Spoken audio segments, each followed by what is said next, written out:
Jesus' disciples, watching Jesus for a while, wanted to pray. They went to him and said, "Can you teach us? Because we've noticed, like you go away up a mountain or to the Father, but, we've got all these official prayers, the Jewish prayers, but can you teach us how to pray?" And so he teaches them the Our Father. "Our Father who art in heaven, hallowed be thy name. Holy is your name. Thy kingdom come, thy will be done on earth as it is in heaven." So may what your will is happen on earth. Bring your will of the heaven kingdom down to earth. "Give us this day our daily bread." I often stop and think about that. Give us this day our daily bread. I've got a loaf of bread here, crunchy loaf, yum. We need sustenance for our body. We all know physically we need food, but we also need sustenance for our soul, spiritually, mentally, emotionally. God encompasses all of that. So when he says, "Give us this day our daily bread," we are asking, because he's been teaching the disciples, us, how to pray. He's saying, ask your Father for sustenance, physical sustenance, mental sustenance, emotional sustenance, spiritual sustenance. Because that's all encompassing. God just doesn't do it half-baked. No, it'd be terrible eating doughy bread. God doesn't do that. But amongst this bread, I often think, I take a slice. Oops! I take a slice. And I call these slices of grace. Because God is gracious to us. And every day he gives us one or more slices of grace.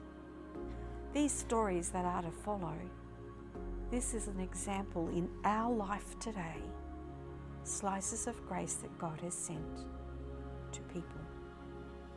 Listen to this. My story starts with my son, Jonathan. He and his group of friends, they had a group of friends, and one of the young girls in her mid-20s passed away. So they had got together and they were celebrating her life.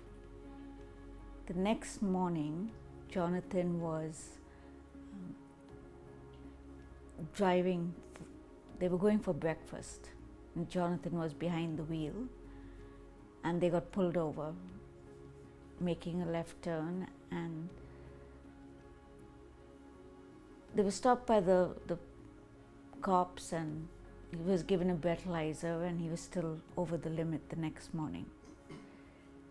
And where he got caught was a little town in Ontario, and they definitely don't like the people from the city. So they try to nail the people from the city, doesn't matter on what. But Jonathan had to go.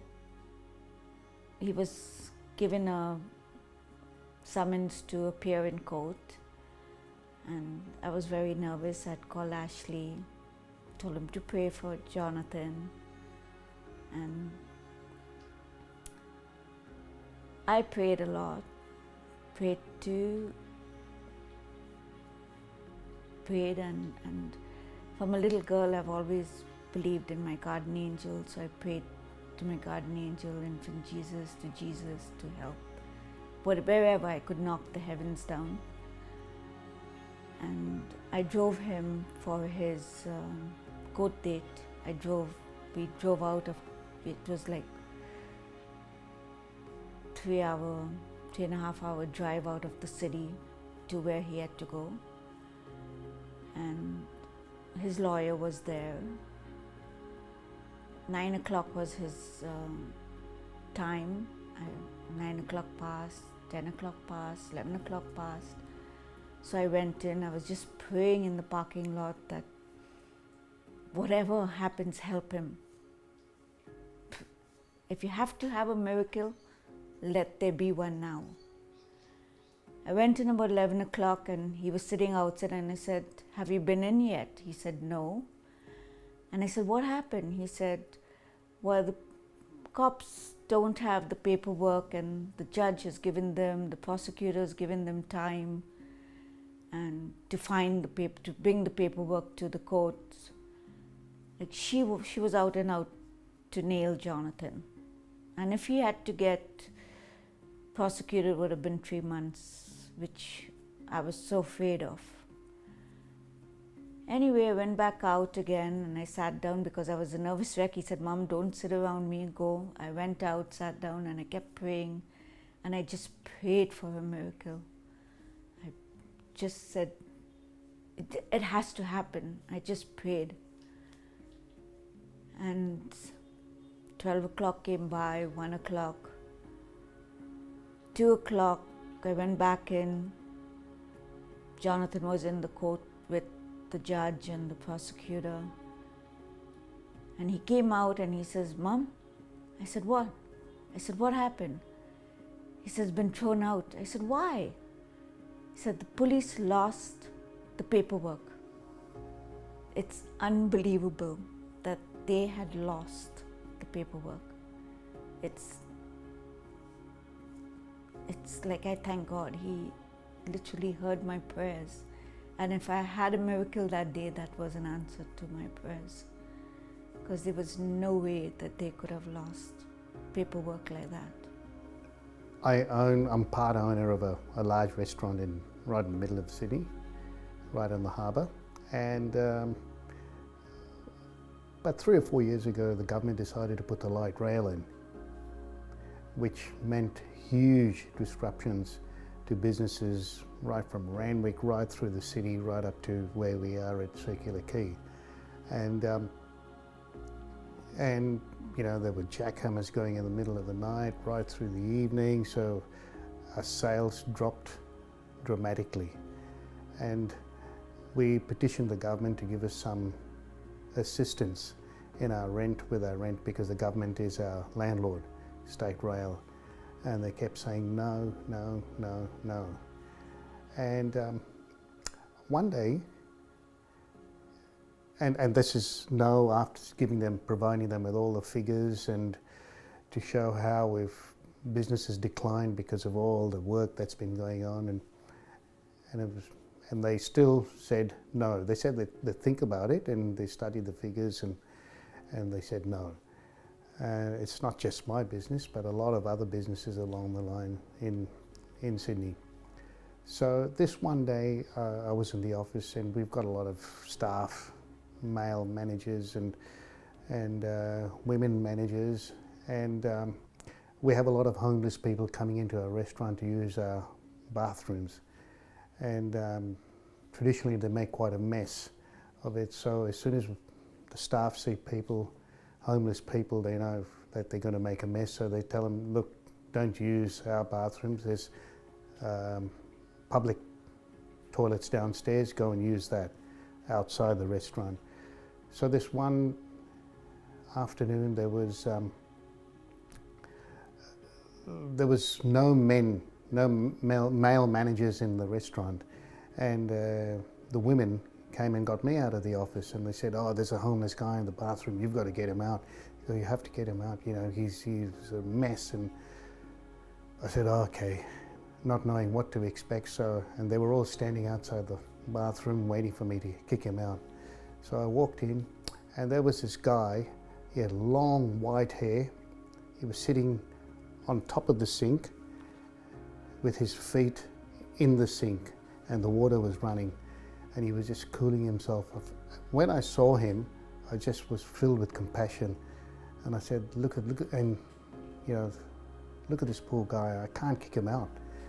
So when he saw me, I said, mate, you can't do this, you know, you need to go and whatever.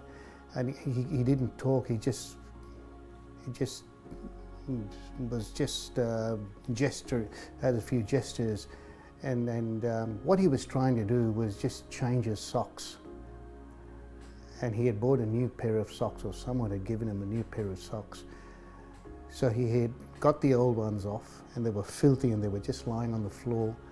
And when I went there, he asked me, "Can you move?" He just, mumbled, and so I understood that he wanted me to put the dirty socks in the garbage bin. So I put them in the garbage bin. And then he tried to put the new socks on, and he couldn't because his feet were swollen. They were huge. So I helped him to put the socks on his feet and held him, and I thought, here I am I was supposed to kick him out, and I'm helping him. And I just was filled with compassion, and I was compelled to help him, and he looked so helpless. And so I did, and then he couldn't stop thanking me. He could not stop thanking me. And I just helped him out, and the staff were glad, but they wanted to know why it took so long. And anyway, he went out, and I never ever saw him again. But the story continues that the next morning we got an email from the state government to say that the minister wanted to talk to all the businesses at State Parliament that evening. And we went, oh, here we go. So my partner and I trooped down to State Parliament, Macquarie Street, and lo and behold, the minister announced that there was going to be rent relief to the tune of $25,000 a month for as long as it took to have the light rail built. So if we calculated it, it turned out to be $750,000 of a discount that the government gave us. So I think there's a definite correlation between that homeless guy and the kindness that we shared with him, showed him, and God in His abundance and in His kindness just showered us with money. And that is full, I think that is filled with grace and something, an experience that I've never experienced before, but it just shows us that we just need to be kind and thoughtful to our fellow people.